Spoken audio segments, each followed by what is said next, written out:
الفنان الراحل المنتصر بالله رياض عبد السيد، مواليد 21 فبراير 1950. ممثل مصري اشتهر بأدواره الكوميدية. حصل على بكالوريوس فنون مسرحية عام 1969، وبعد كده ماجستير فنون مسرحية عام 1977. بدأ مشواره مع فرقة ثلاثي أضواء المسرح عام 1970. من المسلسلات اللي عمل بها أبناء ولكن وأيام المنيرة وأنا وإنت وبابا في المشمش، ومن المسرحيات شارع محمد علي، واعتبروا أداؤه بالغ التميز. وقبل ما أكمل معاكم حبايبي بدعوكم للاشتراك في القناة وتفعيل زر الجرس عشان يوصلكم كل جديد، وما تنسوش اللايك من فضلكم. ونكمل حبايبي. يحل اليوم الثلاثاء ذكرى ميلاد الفنان المنتصر بالله، واللي اشتهر بإفيهاته الكوميدية في أعماله التي ما زالت راسخة في ذهن الجمهور، واشتهر بخفة دمه.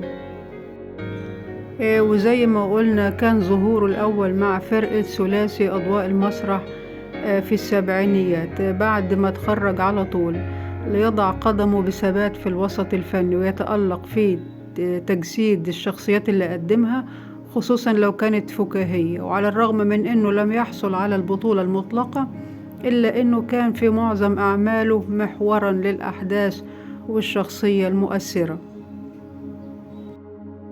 وتزوج من الفنانة عزيزة كساب اللي اعتزلت الفن عشان تتفرغ لرعاية بناتها الثلاثة. وتنوعت أعماله ما بين المسرح والسينما والدراما التلفزيونية، ونذكر من أفلامه تجيبها كده تجيلك كده هي كده، وأسوار المدابغ والتحدي والحدق يفهم. وفي المسرح قدم استجواب وحضرات السادة العيال وعائلة سعيدة جدا. وفي التلفزيون قدم مسلسلات زي بدارة، أنا وإنت وبابا في المشمش، وحكايات بناتي، اجري اجري، رجل وست ستات، وغيرها. أما عن حكاية تسمية الفنان الراحل بالاسم ده، كانت وراها قصة لا تصدق. قالها قبل كده في أحد اللقاءات. قال إن هو من عائلة تنحدر من صعيد مصر، وكان لها عادات خاصة. قال لما والده رزق بابنه الأول سماه عزت، وتوفى بعد عام، وبعد كده التاني والتالت وبرضه اتوفوا. فقال والده قعد يناجي ربه وقال له هو أنا كل ما أجيب ولد تاخده؟ أنت بتحب ولادي للدرجة دي؟ ووعد ربنا إنه في حالة لو رزق بطفل لازم يضع اسم الله في اسمه.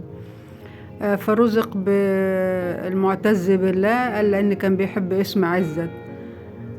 حس إن ربنا نصره، فلما جيت سماني المنتصر بالله، وبعديها المحفوظ بالله ونعمة الله، والمحفوظة بالله وإكرام الله. قال حب يضحك الجمهور وقال الوحيد اللي ما جاش هو أعوذ بالله. وكان الفنان المصري المنتصر بالله بيعاني طيلة السنوات الماضية من أمراض كتير، وبدأت بالجلطة اللي تعرض لها عام 2008، وقضت على مسيرته الفنية بشكل واضح، وده جعله يقدم أدوار بسيطة وصغيرة لمدة عامين قبل أن تتوقف المسيرة بشكل كامل في عام 2010 بمشاركة بسيطة بأحد المسلسلات التلفزيونية. ورحل عن عالمنا عن عمر يناهز 70 عام بعد صراع مع المرض. ربنا يرحمه، وكان فنان جميل ومتميز، وأدواره ما تتنسيش أبدا. شكرا حبايبي حسن المتابعة، وما تنسوش اللايك من فضلكم. مع ألف سلامة حبايبي، مع السلامة.